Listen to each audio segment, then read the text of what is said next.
Portugal conquistou então o Europeu de Hóquei em Patins, apesar de um arranque bastante atribulado.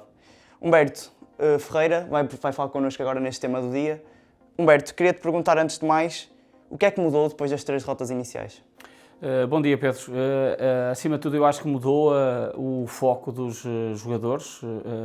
Eu diria que o trabalho em equipa, aquela derrota frente à França no arranque do Campeonato da Europa, no segundo jogo do Campeonato da Europa, foi algo que foi muito marcante para aquela seleção. Portugal tinha perdido no dia anterior frente à Itália, mas não tinha feito um mau jogo. Eu diria que no campo das estatísticas, se quisermos, em 10 jogos Portugal teria ganho 9 vezes aquela partida frente à Itália. O inversamente aconteceu frente à França. O nível da França foi de facto bastante mais superior ao nível português, e se Portugal continuasse a jogar aquele europeu, ia ter daquela forma no europeu, ia ter muitas dificuldades. Eu acho que o foco da equipa acontece a partir daí. O jogo contra a Espanha já houve uma reação bastante diferente. Portugal perde, mas joga manifestamente melhor, consegue ter uma consistência defensiva muito elevada, e é com base nessa consistência defensiva que Portugal consegue ganhar este europeu. É construindo uma base sólida a defender, com uma eficácia tremenda. Portugal, a partir daí, consegue cerrar bastantes fileiras e parte para um jogo tranquilo diante de Andorra. Tem uma final antecipada frente à Espanha, onde tem que decidir nas grandes penalidades. Conseguiu inverter o resultado, tanto depois de estar a perder por 1-0, conseguiu passar para a frente e estar a ganhar 2-1. Sofreu o empate em cima do último minuto e dos últimos instantes da partida. Teve de ganhar nas grandes penalidades, mas acima de tudo a consistência defensiva e o trabalho em equipa que a equipa de Paulo Freitas começou a fazer a partir do jogo contra a França. O jogo contra a Espanha na última jornada da fase de grupos, que Portugal perde, já é uma equipa portuguesa a sarar feridas, cheia de ligaduras, se quisermos, mas já estava completamente reabilitada para o que viria a ser a parte do europeu a sério, depois dessa fase de grupos, em que é absolutamente exemplar. É notável o que fez a Seleção Nacional, inclusive na própria final, onde conseguiu liderar o jogo como queria, sabendo defender, cortando aquilo que pudessem ser as mais-valias da equipa francesa, e termina em apoteose, numa final onde Portugal ganha por 4-1, mas teve a ganhar por 3-0 até bem perto do final, e é uma exibição, eu diria, quase de gala, porque soube neutralizar. Por vezes o Paulo Freitas tinha dito no dia anterior que as finais não se jogam, ganham-se. E a forma como ele montou a equipa foi efetivamente para ganhar, porque bloqueou todas as mais-valias que a França podia apresentar no jogo. Mesmo a França tendo em determinados momentos bastante bola, acabou por não ter o perigo que teve, por exemplo, na fase de grupos para a baliza de Chanuedo. E essa nota é muito importante para a conquista de Portugal, que não teve pressa para criar perigo, que soube ter paciência, soube ter calma, e conseguiu um triunfo, eu diria, justo neste Campeonato da Europa. Muita gente estranhou este modelo competitivo. Qual é a justificação para este modelo adotado pelo torneio? Este modelo competitivo é um modelo que já está implementado em todas as competições de seleções da World Skate Europe desde 2023. O ponto de viragem aconteceu depois de um europeu de sub-17 em 2022, onde as seleções mais pequenas, assim digamos, no fundo não gostavam, como naturalmente ninguém gosta, de sofrer goleadas avultadas. E o que acontecia até esta altura era que a mistura entre as equipas mais cotadas e as menos cotadas em grupos, normalmente o que acontecia, a primeira equipa mais cotada era o cabeça de série do grupo A, a segunda era a cabeça de série do grupo B, a terceira era a segunda do grupo A, a quarta a segunda do grupo B, e depois a quinta menos cotada aparecia no grupo A, a sexta no grupo B, e por aí fora, normalmente 8 seleções.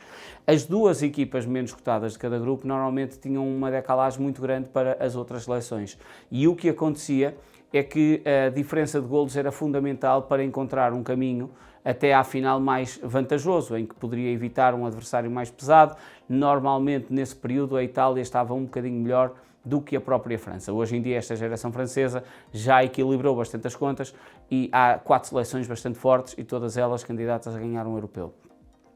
E, portanto, nessa fase de grupos, o que acontecia é que se uma das seleções jogasse contra a Espanha, por exemplo, em primeiro lugar, o adversário forte que surgisse a seguir queria aplicar uma goleada maior, que era para que a diferença de golos fosse também maior e aí ter uma vantagem no grupo. A World Skate Europe, para minimizar estas situações, fez com que as 4 equipas mais fortes estivessem num grupo, as 4 equipas menos cotadas estivessem noutro grupo. E por isso faz com que os jogos sejam mais equilibrados, tanto num grupo como no outro.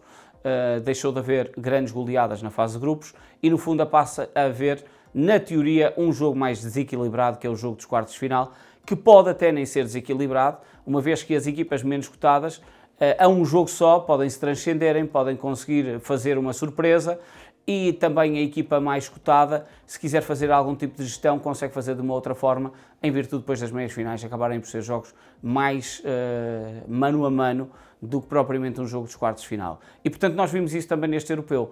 A grande diferença que aconteceu foi mesmo nos jogos dos quartos de final. Por de resto, nem no grupo A nem no grupo B existiram resultados muito dilatados, não existiram muitos golos, houve jogos a terminar empatados e é algo que era muito pouco incomum. Acabou por ser um modelo que, não tendo sido validado na sua unanimidade, foi validado por parte das seleções, passou por maioria, foi sugerido e foi trabalhado num período em que grande parte das seleções mais pequenas até já teria pensado em não participar em virtude de, no fundo, ser saco de pancada em todo tipo de jogos e, portanto, este modelo acabou por agregar, aproximar, trazer novamente estas seleções e conseguir criar um modelo que fosse mais apetecível para estes países e corroborado também por estes países. Portanto, por muita crítica externa que possa existir, é importante as pessoas saberem que este modelo foi aprovado pela maioria dos países que estão em competição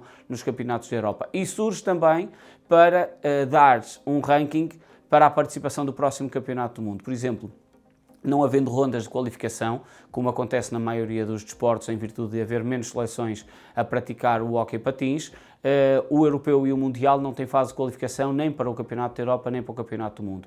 E o campeonato do mundo é encontrado o perfil das seleções e o ranking das seleções mediante a sua classificação no campeonato da Europa. Ou seja, em virtude deste campeonato da Europa, Andorra, que foi quinta classificada, qualifica-se diretamente para o principal mundial. O campeonato do mundo é dividido por 3 competições, o mundial principal, depois o Championship e o Intercontinental. E o Championship e o Intercontinental são com seleções menos cotadas e a Europa coloca 5 seleções no Mundial A, se assim quisermos, e Andorra, que já não ia ao Mundial A há muito tempo, conseguiu essa qualificação em virtude de um 5º lugar. Portanto, é por mérito daquilo que fez durante este Campeonato da Europa. Portanto, este é um modelo competitivo que importa dizer que é utilizado nos Campeonatos da Europa de Sub-17, de Sub-19. Portugal viveu também este modelo competitivo no Campeonato da Europa de 2023, foi implementado pela primeira vez nos Séniores em 2023. A título de exemplo, Portugal venceu esse grupo e depois perdeu a final contra a Espanha, portanto, agora quando se diz que Portugal foi o último classificado, nessa altura acabou por ter um lado inverso, chegou também à final, mas acabou por perder a final contra a Espanha, que foi na altura a segunda classificada na fase de grupos. Este derradeiro encontro também marcou a despedida de Rafa à seleção. Qual é o legado que o jogador deixa no país? Estamos a falar de um jogador que, quase na velha expressão, até se quisermos do lado do ciclismo, é um gregário.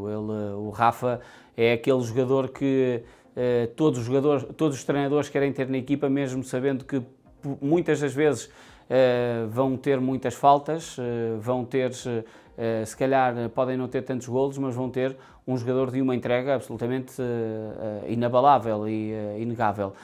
Estamos a falar de alguém que é muito empático, ele consegue muitas vezes colocar-se na pele do colega e consegue até vestir a pele do colega. Estamos a falar de um jogador que foi bicampeão da Europa, ganhou o Europeu de Oliveira das Meias em 2016 e ganhou também o Mundial de 2019. Estamos a falar de um jogador que esteve na Seleção Nacional ininterruptamente na Seleção Sénior desde 2015, começando no Campeonato do Mundo de La Roche-sur-Yon, depois esteve no Europeu de Oliveira das Meias, esteve no Mundial da China, esteve no Europeu da Galiza, esteve no Mundial de Barcelona, esteve posteriormente no Europeu de Paredes, esteve também no Mundial de Novara e despedeu-se esteve no Europeu de Noia e despedeu-se neste Campeonato da Europa. Estamos a falar de um jogador que deixam um legado muito pesado, porque a função do Rafa é uma função altruísta, que muitas das vezes ele dá efetivamente tudo pela equipa, percebendo o que é que pode ser o melhor para a equipa. E é um exemplo que eu diria que os atletas devem no ter, e vão ter com toda a certeza, porque ele deixa de facto um legado muito, muito grande. Ele já tinha sido campeão da Europa de Sub-19 em 2010, é um jogador que fez praticamente o pleno em todas as seleções jovens, ainda vai continuar a jogar, mas optou por terminar, e ele já tinha tomado esta decisão antes do Campeonato da Europa, portanto ele não sai depois de ser campeão europeu apenas e só. Foi uma decisão que ele tomou quando foi para o último estágio da seleção nacional, que este seria o europeu de despedida, e eu acredito que ele esteja bastante feliz por ter conseguido sair sendo campeão da Europa. É uma geração nova a entrar neste paradigma da seleção? Eu não diria que seja uma seleção nova. E o Paulo Freitas justificou com a meritocracia estas escolhas que teve para este Campeonato da Europa. Mas a verdade é que conseguiu incluir-se entre jogadores muito experientes e com muitos anos de seleção, como o Rafa, o Hélder Nunes e também o Gonçalo Alves, jogadores que estavam à porta da seleção, mas que nunca tinham sido chamados para grandes competições, como o Luís Querido e o Miguel Rocha, ambos jogadores já na casa dos 30 anos, e depois jogadores que são jogadores de seleção, mas que ainda não tinham tido esta oportunidade, e aí vai ao lado da meritocracia. Estamos a falar da baliza com o Chanuedo e também o Guga. Foi muito questionado Paulo Freitas com a escolha, principalmente do Guga, um guarda-redes que é do Valongo e foi campeão da Europa de Sub-23, e houve muita gente a questionar a ausência de Pedro Henriques, o guarda-redes do Benfica, mas o Paulo Freitas acabou por justificar também essa escolha, olhando para o percurso que o Guga fez nas seleções e também ao serviço do Valongo. Depois estamos a falar do Alvarinho, que é um jogador de seleção, mas que nunca tinha chegado a este patamar sénior. Ele é campeão do mundo e campeão europeu pelas seleções jovens, fez uma temporada absolutamente notável em Itália, no Trícino. E o Rafa Bessa, que nunca tinha ido a nenhuma seleção, chega pela primeira vez já à seleção, pela porta da seleção A, e o Zé Miranda, que é campeão em todos, praticamente campeão em todos os escalões de seleção. Ele é campeão da Europa de Sub-19 em Paredes, precisamente. Este ano ganhou o Europeu de Sub-23 e ganha também este Campeonato da Europa. O jogador do Benfica, que já no ano passado tinha estado no serviço da Seleção Nacional quando do Mundial de Novara.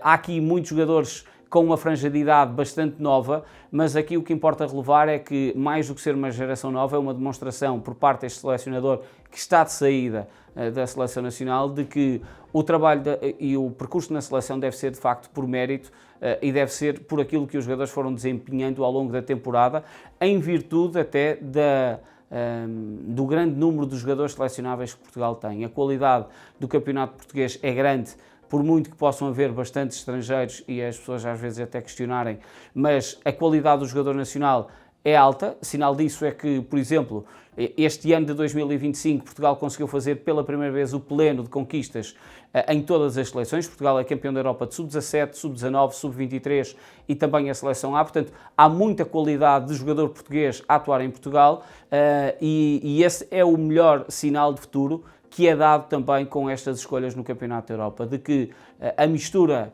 entre gerações que já estão na seleção, como o Hélder desde 2012, ou como o Rafa Bessa, que entrou pela primeira vez agora em 2025, é sinal de que estes dois mundos de qualidade são mais do que coabitáveis, e isso eu acho que é uma nota bastante importante. Mais do que ser uma geração nova, é todos os jogadores perceberem que a qualidade deles e o desempenho deles pode ser suficiente, e normalmente será suficiente para serem chamados à Seleção Nacional, havendo aqui uma porta aberta bastante grande, inclusive para jogadores consagrados como o João Rodrigues, que não foi este Campeonato da Europa, e de certeza absoluta que estará feliz pelos seus colegas e com a mente focada em poder estar no próximo Campeonato do Mundo. Qual a importância de Paulo Freitas na conquista então deste troféu? O Paulo Freitas tem um perfil de líder vincado desde o trabalho em que ele começou a fazer mais visível na Académica de Espinho, por algures dos anos 2007, 2008, por essa altura, 2009, o trabalho do Paulo Freitas e a sua liderança começou a ser vincada a partir daí. Mais do que a qualidade de treino e de treinador e da parte estratégica, é a qualidade de condutor de homens. e o Paulo Freitas conseguiu demonstrar isso num balneário de pesos pesados, como foi o balneário do Sporting, quando consegue ser bicampeão da Europa e ser campeão nacional também. Foi campeão nacional no Dragão Arena, ao serviço do Sporting, sendo ele em formato de play-off, algo que nunca ninguém tinha conseguido, ser campeão nacional na casa do adversário. Ele acabou por conseguir unir um grupo nesse sentido e tem este perfil. Ele já contou várias vezes esta história, de que, por exemplo, quando o Sporting foi a segunda vez campeão da Europa pela sua mão no Luso, que o grupo não estava propriamente bem colado, havia problemas por resolver e que foram resolvidos facilmente entre portas e que a equipa uniu-se em prol de um bem maior. E eu acho que esse papel pôde-se ver também aqui neste Campeonato da Europa. Numa altura em que os jogadores da Seleção Nacional poderiam, eu não diria tremer, mas duvidar das suas qualidades depois daquela fase de grupos menos positiva e das críticas que eles foram lendo. O Hélder Nunes confidenciou-nos que eles leram todas as mensagens, leram todas as críticas e é difícil conseguir ultrapassar isso. Eu diria que só também haver um treinador com esta capacidade de centrar e focar o grupo seria necessário, mais do que o lado estratégico, porque aqui estamos a falar de um grupo de elite que conhece o jogo, conhece as dinâmicas e sabe onde implementar essas dinâmicas. A mensagem de um treinador é, no fundo, saber ler todas as pessoas e conseguir metê-las juntas. Eu acho que Paulo Freitas conseguiu aproveitar e sugar essa vontade dos jogadores, unindo-as ali numa ideia de jogo para Portugal, que acabou por ser bastante implementada, percebendo as dinâmicas que o jogo poderia dar. Eu estou-me a lembrar, frente à Espanha, o gol do empate de Portugal nasce pela dupla do Hóquei de Barcelos, ou seja, houve leitura também do treinador de perceber que há dois jogadores que estão habituadíssimos a jogar juntos e o Luís Querido assistiu para o Miguel Rocha fazer um golo.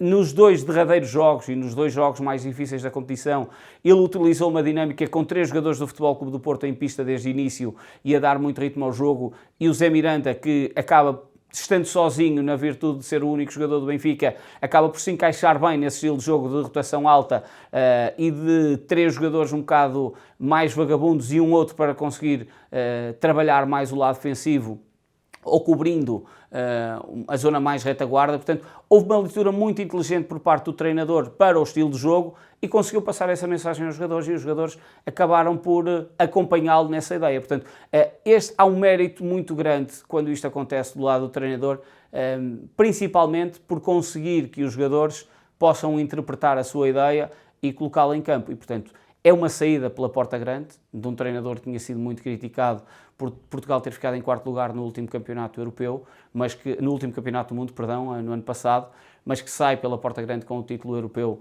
séniores e também sub-23. Humberto, muito obrigado pela tua presença. Esta segunda-feira não percam mais um episódio de Ataque Rápido.